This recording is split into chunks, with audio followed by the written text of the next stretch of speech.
Welcome to another episode of Visionary Ventures. Today, we're diving into the realms of self discovery and personal empowerment with Lauren Fedak, a renowned guide in human design, gene keys, and the Akashic Records. Lauren's journey is all about transforming lives through spiritual tools, making the mystical accessible and practical. Join us as we explore how aligning with your true self can unlock your full potential.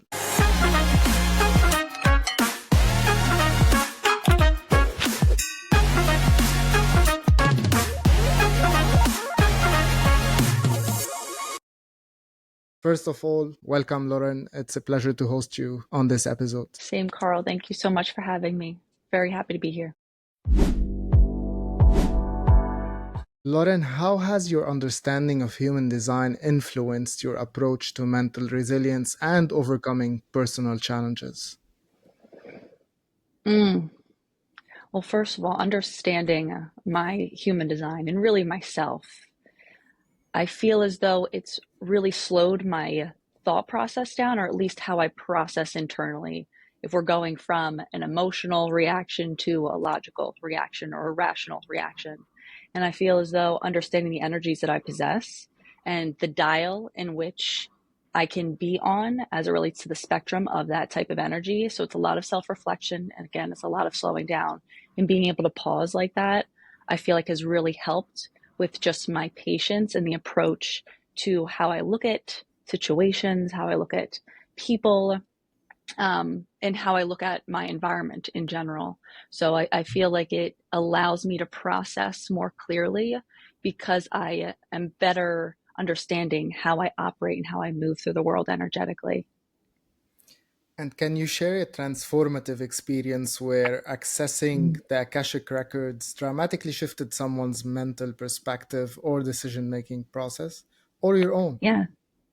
Yes. So my journey in general, very unconscious, so to speak, kind of lived a life where I grew up Catholic, had faith to some degree, but not necessarily practicing or really understanding what that means. Um, and growing up in a household that you kind of just go through the motions, you're on autopilot with things. You're just living life the way that society basically identifies or tells you or shows you how to live.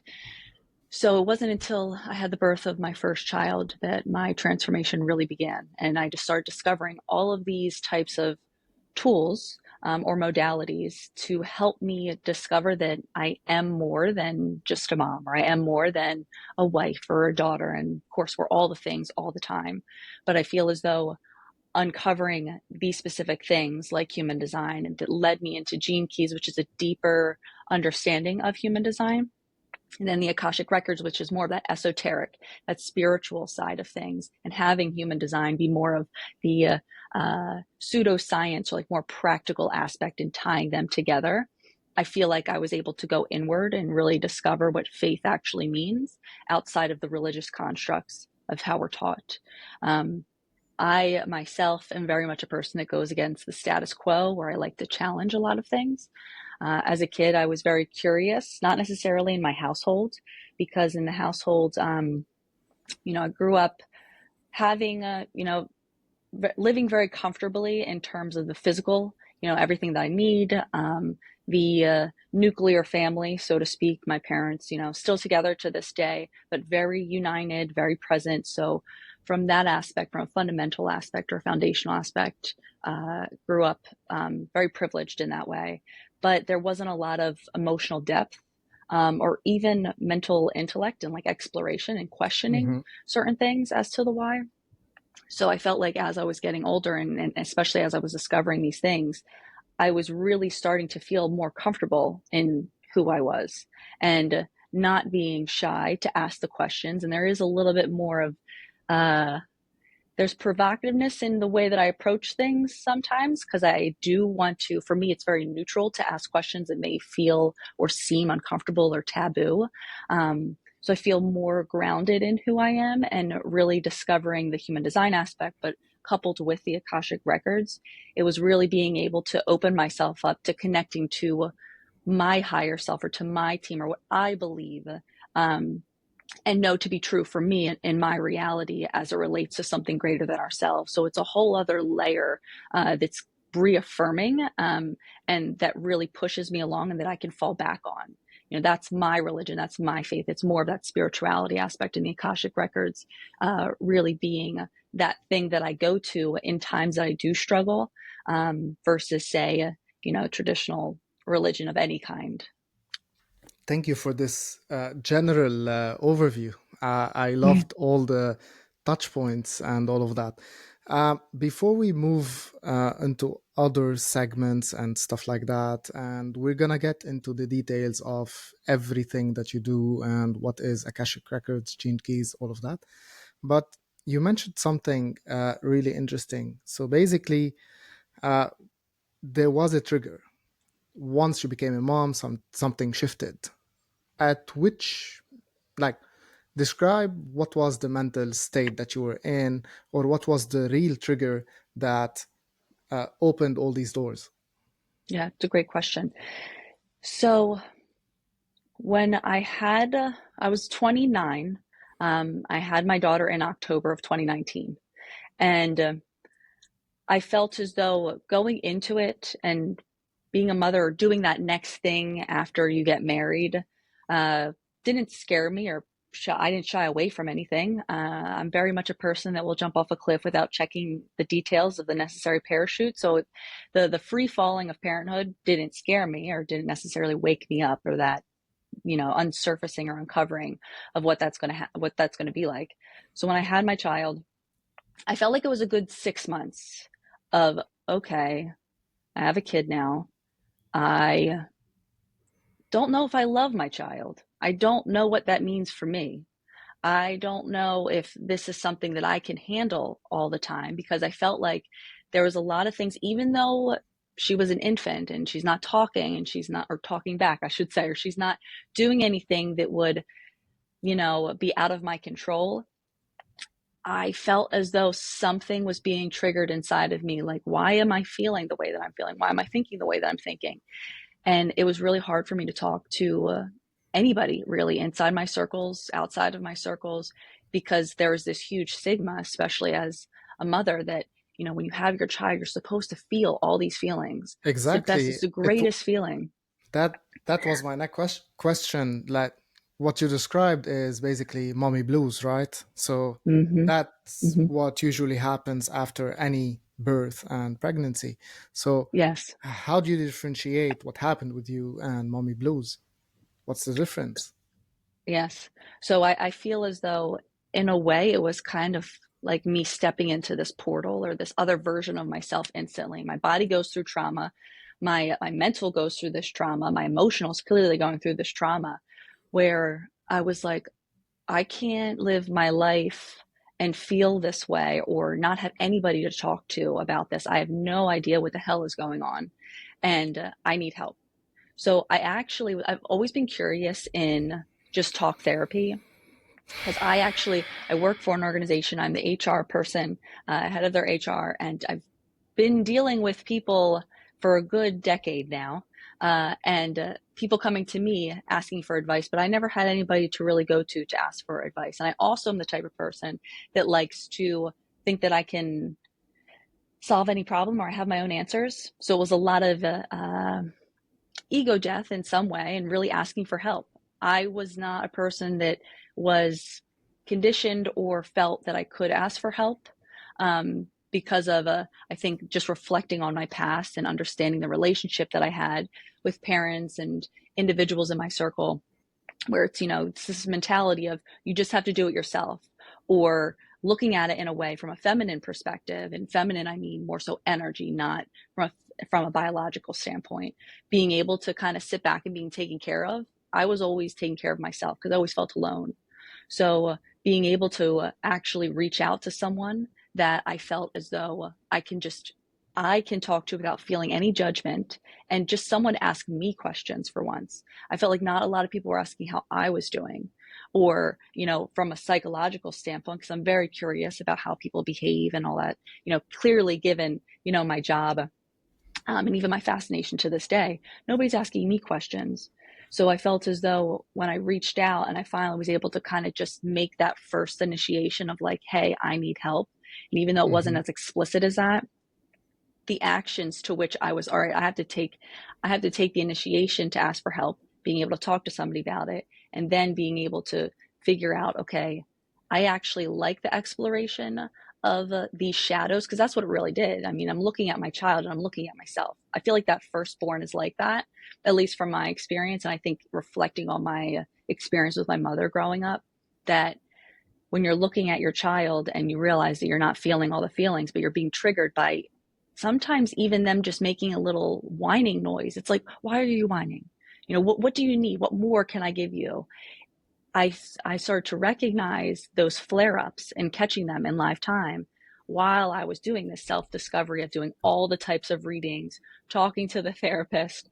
Um, and I feel like that's how I started to catch myself. But my journey in life in general isn't a dramatic one, I would say, in terms of there's not a lot of high highs or low lows.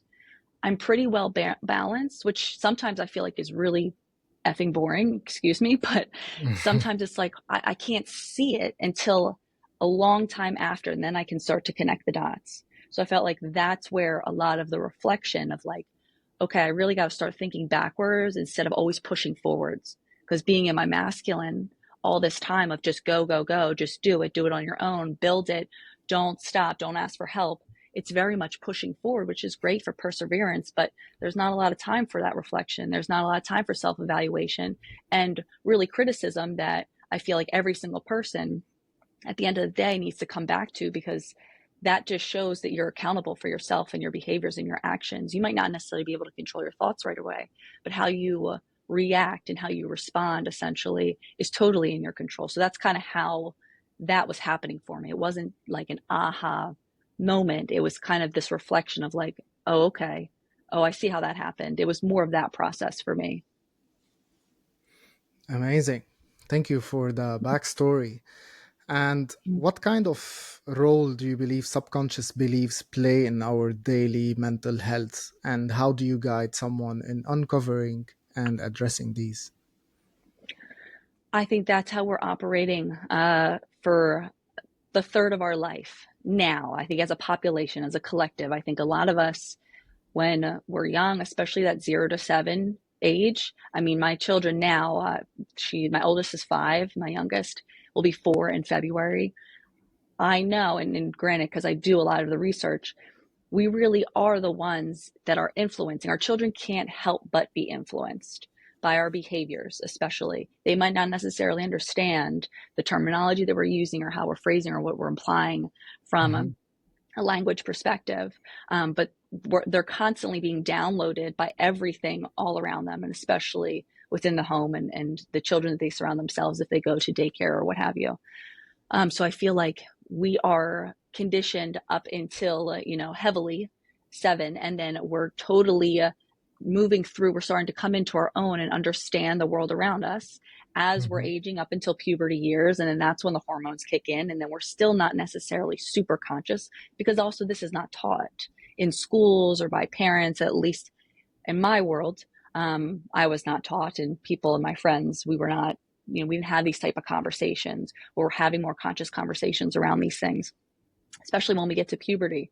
Um, I feel like as though we're operating in this autopilot Mhm. mentality up until we're 30. I feel like that's when the shifts change from like when you're 25 to 35. Within that window, it's like, okay, you're on this different trajectory within your life. Something Yeah, happens. and we tend to move with the herd, like everyone is Yes. going that way. We're moving all along. These are our peers, our friends, and yeah, that's all what we're doing. Yes, 100%. And I think that that is so necessary.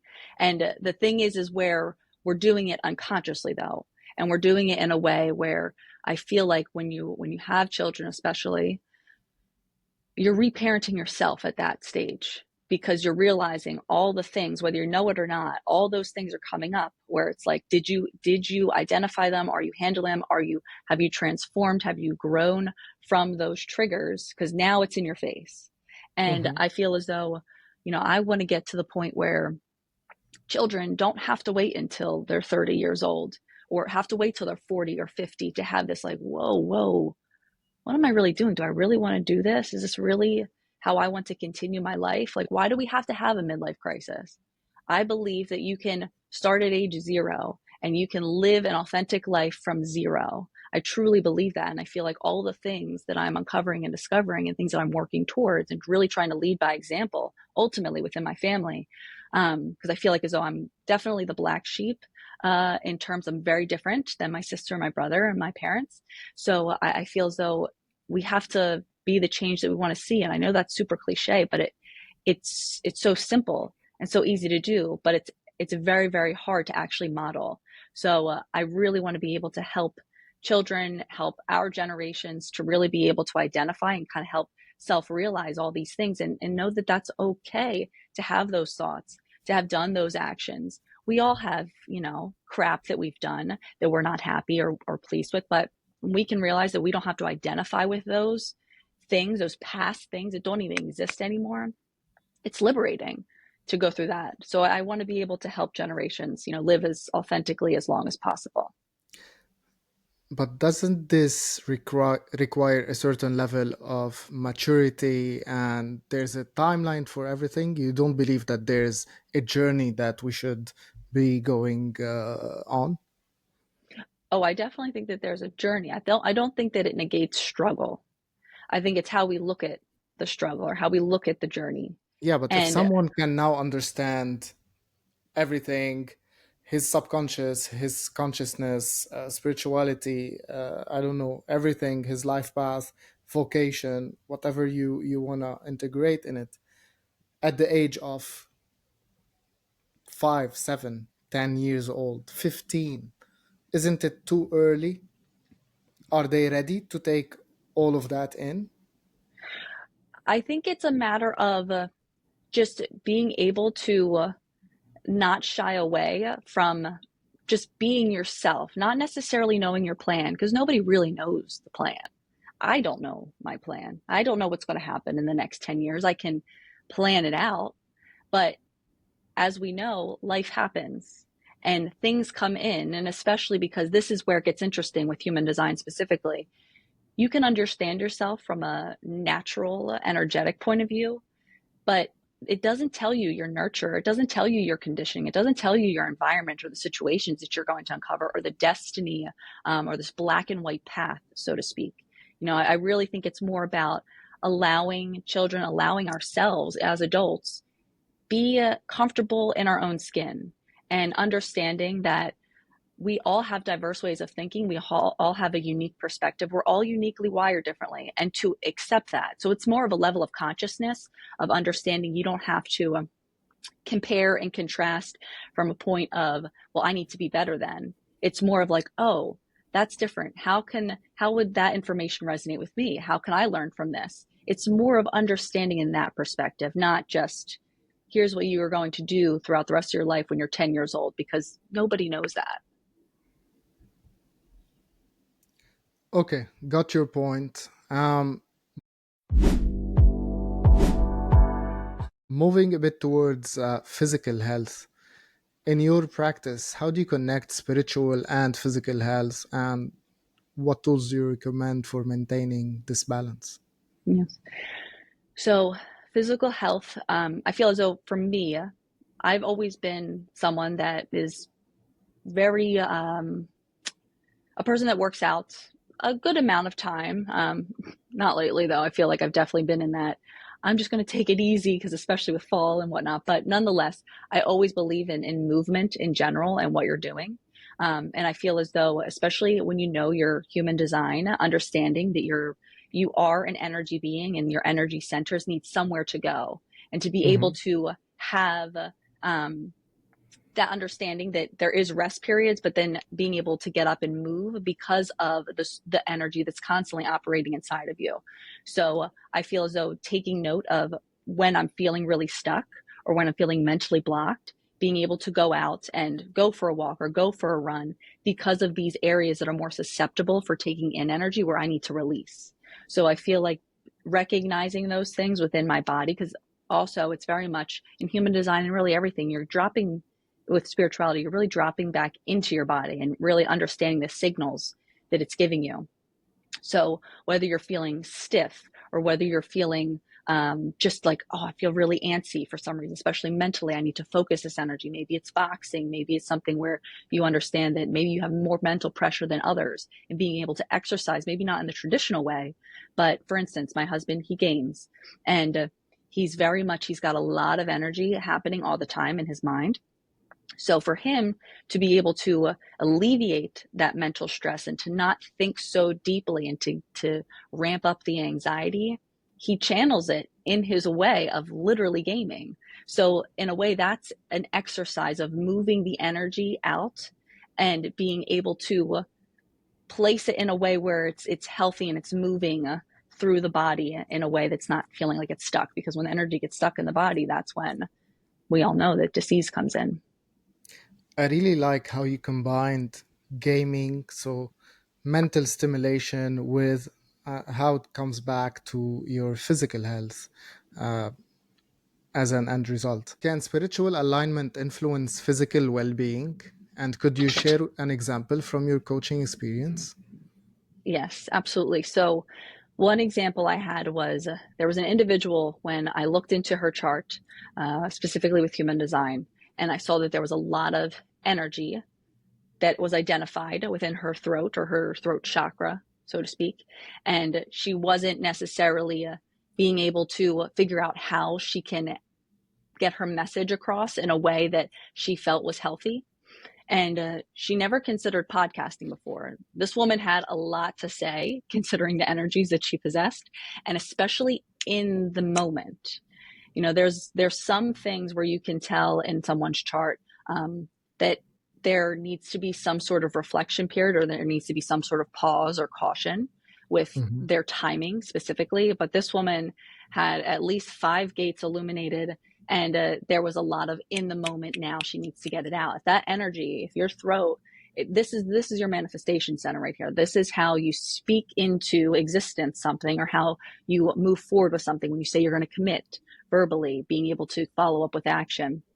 When she Mhm. wasn't using her voice the way that she felt that her message wasn't having a broader reach, or she felt like no, she wasn't being heard, being able to jump on a podcast and use that as her authority platform, because she had a lot to say specifically in the moment, and then using those episodes or those clips to then kind of like roll out in her social media, she felt this ease, because also she had a lot of issues with her thyroid.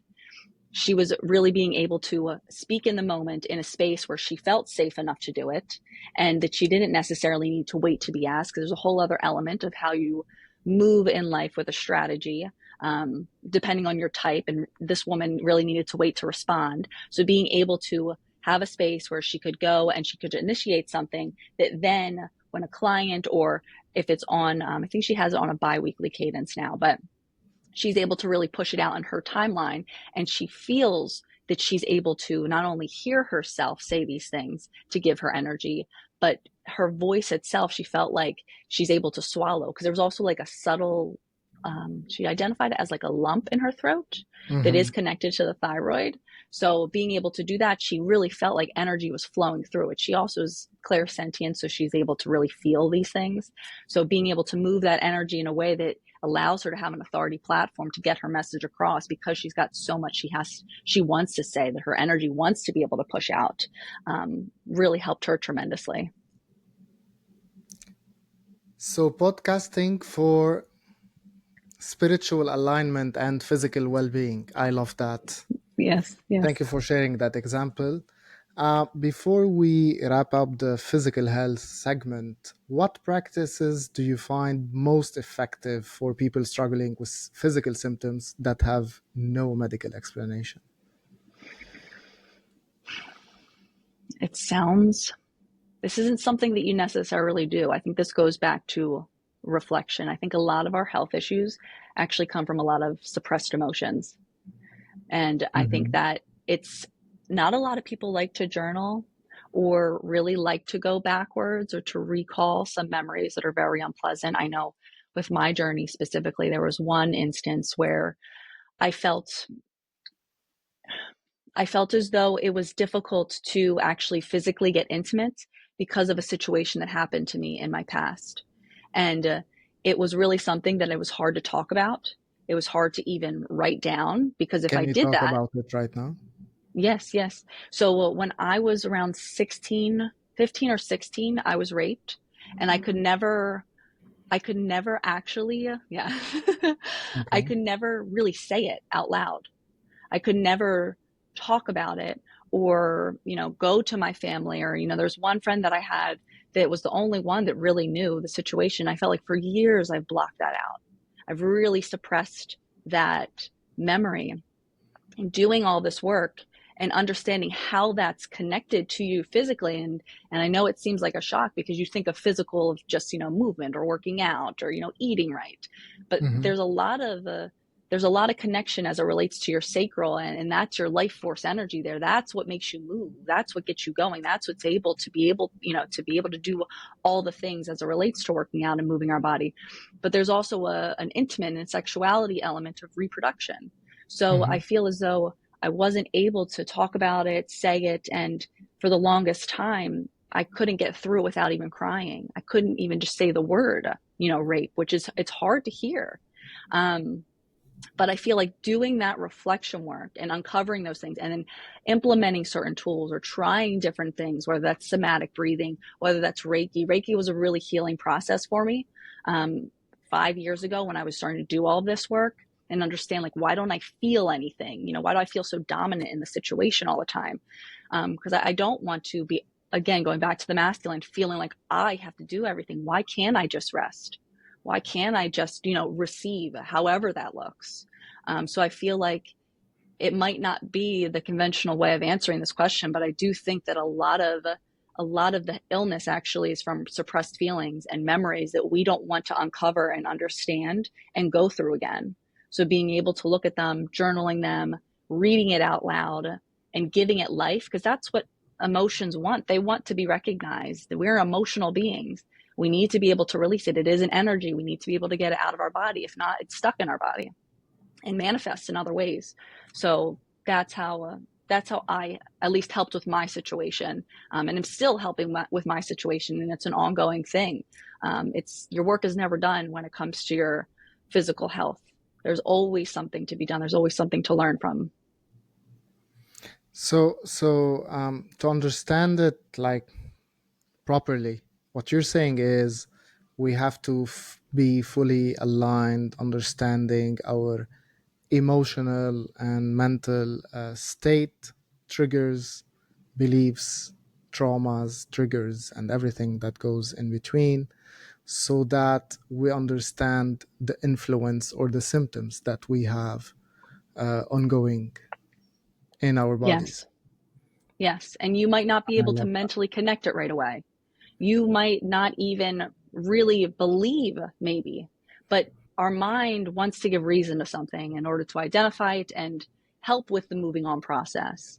So Uh, it's being able to figure out, is it that? Is it not that? And that takes a lot of exploration. And when it starts to really resonate with you, and when you start to really recall things, things start to come up externally as well when you go through this healing process, with going through your emotions and whatnot. and what happened with the 16-year-old Lauren Fedak that was raped? Mm-hmm. It's interesting because, first of all, no one's ever really asked me that before. And sometimes I reflect, because it's a lot of inner child work that I reflect on sometimes, and looking back at her, and understanding like that she was so alone. But can you tell us, like, from 16 till 29, what happened in that phase in your life? How did you go overcome this and really get married and Oh, have a child? so I think it was a lot of disassociation. It was a lot of disconnect, like it never happened. Our minds protect us very, very well, I think, in very traumatic situations. Sometimes, my mind itself, and because I've done a lot of work and understanding, and still understanding who I am and how my mind actually works, my mind is very, it's very clear. It's very open. There's not a lot that goes on unless I'm responding to someone or unless I'm around somebody else's energy or something's energy. So I don't have a lot of, my brain's not wired to harp or to spiral in terms of things that I want to disconnect with. I'm very good at shutting down. I'm very good at not looking at my feelings, or was very good at not allowing my feelings to bubble up for whatever reason. I think it was a lot of the conditioning, even at a young age, of always being by myself and living in my imagination, and wanting it to be rainbows and butterflies, because nobody wanted to talk about, all the mystical things, as it relates to the imagination and to spirit and to faith. It was very practical, down to earth, and this is what you do. So it was a Mm-hmm. lot of escapism, I think. And at 16 to 29, I feel as though it was just, I'm living life and F the world, and I'm in control and no one can hurt me. And it's a lot of, if I don't like this situation, it's a lot of disconnect. So But were you in control? I think it's an illusion that I was in control. I think it Mhm. was just me flying under the radar and being controlled by my mind, because it wasn't recalling. I don't remember a lot of my childhood. I don't remember a lot, And if you now specifically. reflect on Lauren, the 29 years old new mom, did the act of giving birth trigger this past life incident, everything that occurred, and how you were living your life? And this triggered everything. And at the same time, it, okay, you have mommy blues also to add to it. There's hormones there. But also, I believe that, this cabinet or this closet that we have in the house where we stuff it in with everything we don't want, we don't need, or we don't want to see, and we close the door. Someday, when you open that door, it's gonna fall off everything at the same time. I believe, or do you believe actually, that this is what happened when you gave birth to your first child? Yes. Yeah, absolutely. It was me stepping into this higher version of myself and wanting to live my truth and wanting to not shy away from all the things, all of my lessons, because now I have this little person that I would never want to have faced what I faced. And how are they Mhm, going to know if they don't know me? And how am I going to be able to tell them if I don't even know me? mhm, So it's very much, yes, having all of that purposely planned for my life, because I do believe that that was an access point for me into my trajectory of where I am now. And for where I am now, I have to look back on all the things that are uncomfortable, and especially with that time. So, yes, I Do you absolutely believe it do you was something regret that not happened. talking about it or mentioning it or doing No, anything at the age of 16 when it happened? no, no. I don't, I would never go back and do it again. I would never go back and take back that experience either, because it Mhm, led me to today. And I'm very, mhm. very grateful for all the things that felt uncomfortable, sad, traumatic, happy, all of it. I'm not, yeah, I'm very much, I I accept. I love that. Thank you for sharing And all of these stories, and I know for being vulnerable with us. Thank you for sharing, Lauren. 100%, of course. Moving a bit towards spirituality, how do your spiritual teachings help individuals redefine their life's purpose? Mm. Well, I think it helps redefine their life's purpose by really assessing who they are and where they want to go.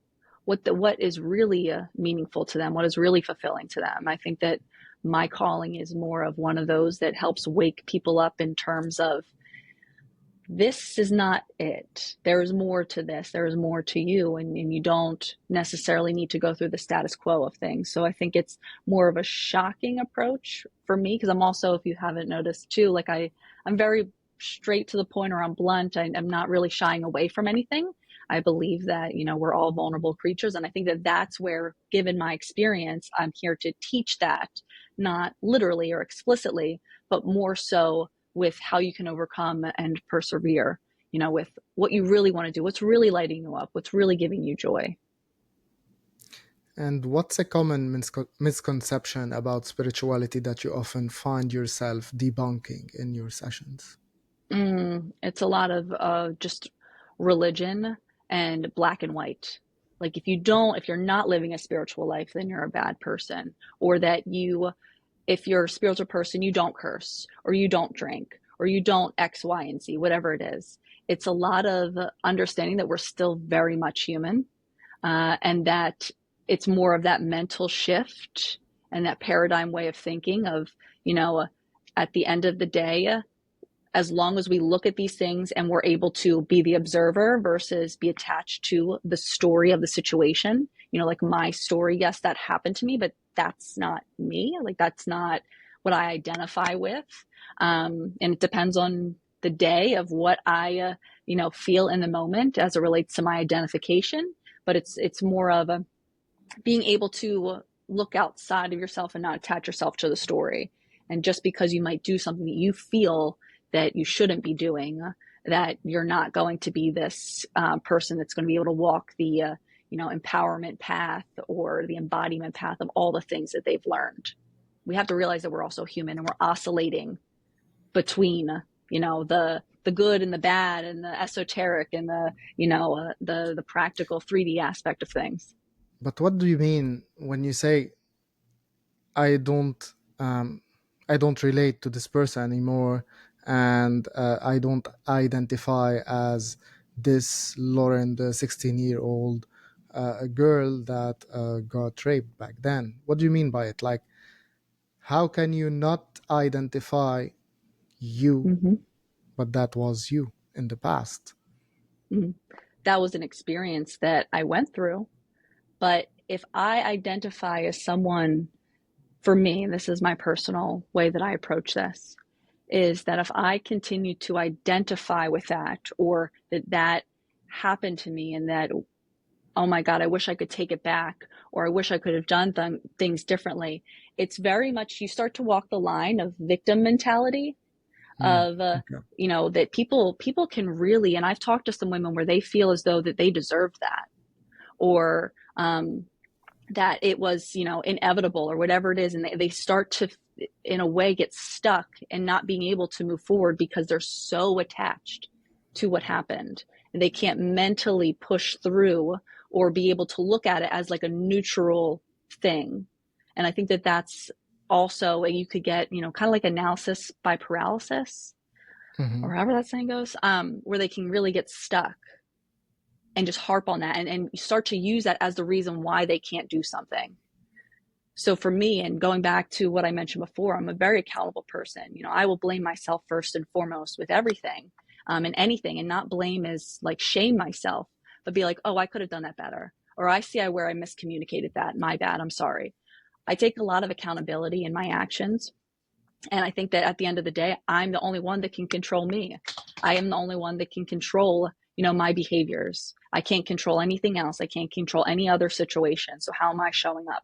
So for me, that's when I say identify, I mean just attaching and using that later to be a reason why I can't do something or why I shouldn't do something, if that Victim makes sense. mindset is cruel. Yeah, you can get Mm-hmm. stuck in the past. You can like, you will not move on anymore in your life. You'll be there. You're gonna Mm-hmm. remain that girl, that yeah. Mm-hmm. So I truly understand what you're saying now. I thought we were going towards like what people identify as, and some people now would like to identify as a cat, as a dog, Yeah, no, or not as that. a, yeah, No. okay. That's so surface level. Yeah, no, no. I didn't mean that. So thank you Okay. for the follow-up question for clarification. Yeah, you got me worried. What's a common misconception about spirituality that you often find? Yeah, that we tackled. Going back, cut, edit. How can embracing one's gene keys unlock philosophical insights into their behaviors and life choices? Mm.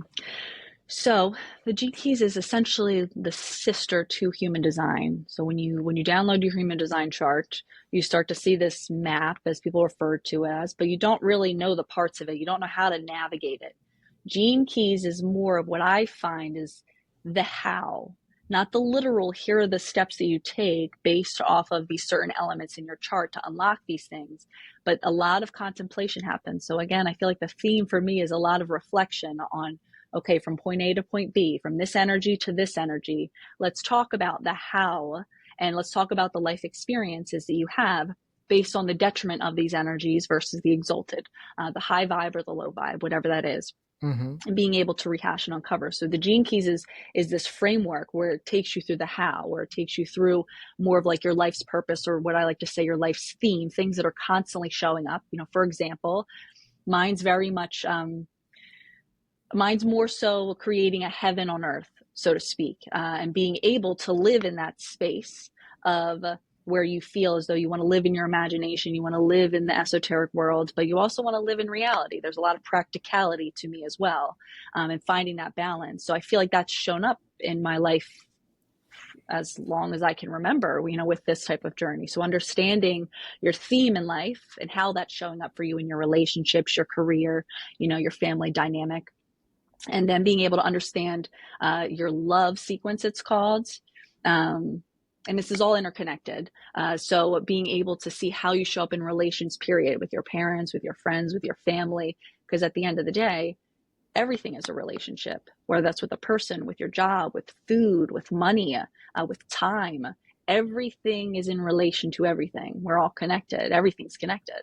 So being able to understand that, to then get to the point where we're all thinking, we want this prosperity, we want this abundance, but what does that really look like? And for me, it very much looks like peace. It looks like stillness. It looks like calm, and having everything kind of fall in line to that. And the byproduct of that, is more of the materialistic things, however you want to look at that. So understanding the how and the certain elements in your chart that really call for that exploration, that contemplation to start, for you to blossom, and to bring that self-awareness in closer, to catch yourself in live time, and to not live on autopilot, bringing up the shadow parts, and then how do we transmute them, and how do we start to accept and appreciate and grow to love every part of ourselves. And are you currently living in your Earth haven? I'm getting there. I think it's something that it'll be for the rest of my life. There are some days where all I want to do is just live in my imagination and live in all the movies that I watch on Netflix. And then sometimes it's like all I want to do is, go out, eat trash food, and be with friends, and gossip in terms of like, God damn, today sucked, blah blah. I have my moments where you just bitch and you moan, and that's life. And also the experience of life, of being able to eat the amazing food and to be able to laugh and to be able to cry. I'm also an emotional generator, emotional manifesting generator in human design. So I feel very deeply and I generate my own emotions. So sometimes I like to just watch a movie and be like, I just want to cry today, and just watch something that'll make me have a headache because I cried so much. Wow. Okay. Moving a bit towards something less fluffy than that. Marketing. Yeah. What strategies have you found most effective in marketing your spiritual services to a broader audience without diluting their essence? Yeah, marketing's a tough one for me in terms of, I don't really like to do the traditional way. I'm not, if you were to consider my human design, I'm very much a hermit. And I'm very much a person that also will be like, I have the answers, come over here, but just don't look at me. Like, I have this push and pull with myself and putting myself out there. And a lot of my work over the past couple of months has really been like, okay, Laura, you got to start putting yourself out there more, on the traditional sense, and doing the social media thing. But for me, it's been a lot of like workshopping and referral and doing podcast episodes, because I feel like I can get to the meat, or at least a person can kind of see who I am in a very natural conversational way, versus me just advertising in the traditional way of like pushing, here's a lead magnet. If you do X, Y, and Z, like Mhm. that to me feels, ugh. I'm not a salesy And how person. do you So, use your personal brand to enhance the visibility and appeal of your spiritual coaching services? oh, well, I think the Like you brand is said, me. work. Yeah, exactly. So personal Yeah. brand is you. Like you mentioned workshops. What else? What are you doing? hmm I do workshops, more so in person. I do retreats every quarter, actually locally. We're going to talk about doing some more so virtually. So a lot of mine's a lot of in person. It's referral based as well because of my Hmm. hermiting and liking to have more of that one on one and a person knowing me. Because this work isn't for the faint of hearts. Because I definitely go in and I keep you accountable. So for me, it's more so in person appearances like that. Hmm. Could you share a successful tactic that significantly increased engagement with your potential clients? Anything to consider? I feel like every time I get a client, it's successful. I don't feel like one's more successful than not. For me, I can't think of anything other Is than it safe to say like referral, word of mouth, that's it, I would traditional way? say, yeah, I would say it's more of word of mouth. It's a very personalized, it's a very personal approach. It's not as surface level, I guess. And I don't want to minimize that because it's very important to be able to advertise yourself in that way. But I feel like for me, the most successful has been those referrals because those are the people that are being attracted and know that they really want to work with me on certain things versus, oh, I saw you on TikTok and I want to, see what this is about. I'm not too sure. The word of Hmm. mouth, they already know from that person because that person has had that experience with me. So it's more of like a testimonial in lifetime. They have done half the work for you, basically, Yes, in the yes, sales 100%. approach. Yes. Moving on a bit towards your business. So, transitioning from personal practice to a business offering spiritual services can be challenging. What was the biggest hurdle and how did you overcome it? Mm. Well, I notice with my practice, because I refer to it as a practice, is that it's very different than how I would approach my corporate life. It's a different strategy. So it's very much, I feel like in the corporate world, again, going back to the masculine energy, very push, this is what you got to do versus like my feminine approach to my business. And I think this is where the word of mouth and the referral is coming in because I'm not initiating all the time. I'm not making something happen. I'm allowing something to happen. So I feel like that's been really difficult to understand. Like, am I pushing too much? Am I pushing to the point where I feel resistance or something's not working versus kind of just like allowing people come to me versus me go to them, and or at least putting myself out there and putting the flag up and being like, hey, I'm here, and seeing who comes to me that way, if that answers Hmm. your question. Yeah. And you were saying corporate life, and are you still working? Do you have a corporate job? Yes, yes, I do love my corporate job, but I do know it's more so because of the What's your people. I corporate love the job? What do you people. do So I'm a head of HR in a gaming company. We work with different. that your husband plays? He doesn't That's play the the same games that game? we work on. We Oh, okay. typically work on first person shooter. He has played on some of those, but it's he's more so in the mobile gaming right now because of our kids, so he can't really get too deep on the PS5. But nonetheless, very jealous all the time that I work for a gaming company. I don't really even play games. I played Uh, Sims back in the day, but that's about it. and Lauren, why you didn't shift like fully on transition into solopreneurship, being on your own and leaving the corporate world? I think I'm still figuring out when that timing is for me. There's still that element of my kids are young. There's still like that stability aspect to the corporate world, and being able to me working within my practice for 3 going on 4 years now, like really ramping up. I feel like this year has been more of that ramp up for me. I Hmm. feel like I still have purpose in both. I still see where I find the nuggets in both, and I kind of cross pollinate my efforts in a way. Especially seeing how I show up now as Lauren in my corporate job, knowing what I know, doing my practices, coming across all these different people that are going through struggles. We could talk about the real struggles versus in the corporate job where it's very surface level, as you may know. So it's, to me, it's the timing of it all. I just don't think it's time yet.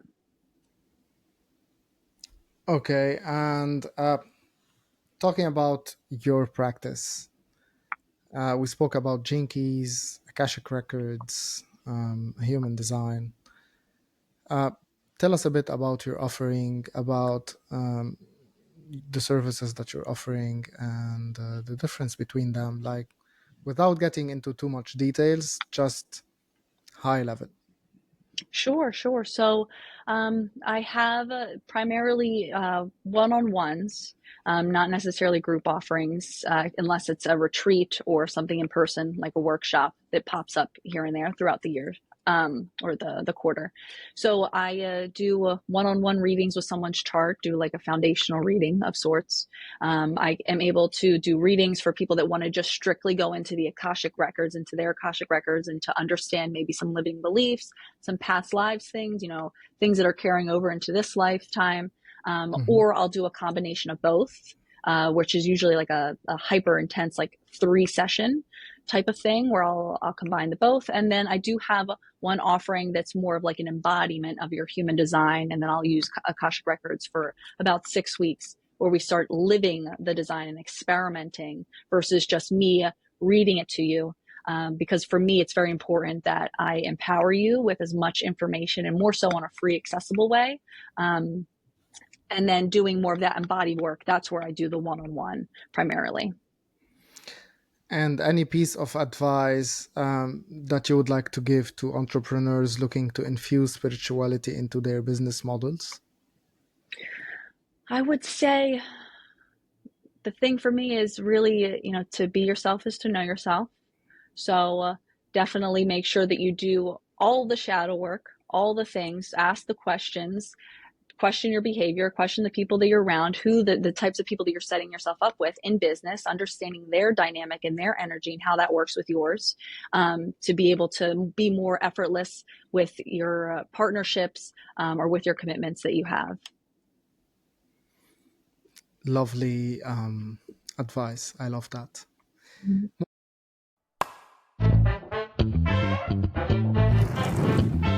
Moving on to the fire questions. Are you ready? All right, let's do it. Intuition or strategy? Which guides you more? Intuition. Book or podcast for learning new spiritual concepts? Book. Morning rituals or evening wind downs? Morning rituals. One-on-one sessions or group workshops? One-on-one.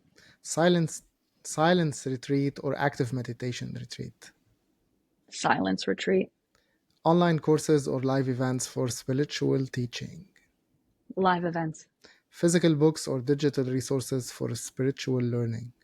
Physical books. Local workshops or international retreats? Getting hard. International retreats. Handwritten journal or digital notes for personal reflections? Handwritten. Gene keys or human design for a beginner? Human design. And that's it. Thank you so much for the 10 fire questions. Lauren, it's been enlightening exploring these profound topics with you. For our listeners who wish to delve deeper or perhaps start their own journey of self-discovery with your guidance, how can they connect with you? You can connect with me on my website, laurenfedak.com. I am on Facebook as well as on Instagram, both Lauren Fedak. So feel free to contact me there. And we will add them in the description of the episode. Lauren, thank you so much for being here. It was a total pleasure to host you on Visionary Ventures. Thank you so much. Thank you so much, Carl. And